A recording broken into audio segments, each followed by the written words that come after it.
પોરબંદરની યાજ્ઞવલ્ક્ય શાળામાં ફી બાબતે બાળકોને જાણ કરી અને માનસિક ટોર્ચર કરવામાં આવતા હોવાની ફરિયાદો ઉઠી છે। ત્યારે આ મામલે વિદ્યાર્થી આગેવાન કિશોર રાઠોડે ઉચ્ચ કક્ષાએ રજૂઆત કરી અને તપાસની માંગણી કરી છે।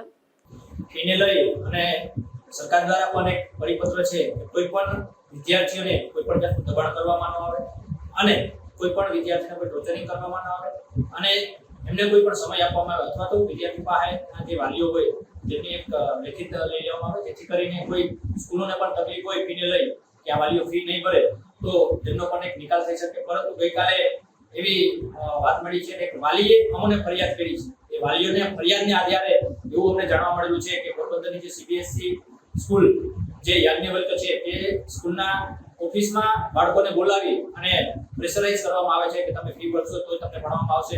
ખરેખર આ બાબતે જો થયું હોય તો તે આવું થવું ન જોઈએ। આ બાબતે જો હવે પછી થશે અને આ વાલીઓને ફરિયાદ આવશે તો આ બાબતે અમે ઉચ્ચ કક્ષાએ રજૂઆત કરશું અને આ અત્યારે જે પણ બન્યું છે તેને લઈને પણ અમે ઉચ્ચ કક્ષાએ રજૂઆત કરશું અને જો પગલાં ભરવાની કોઈ કાર્યવાહી કરવામાં આવશે તો તે પણ અમે અધિકારીને રજૂઆત કરશું।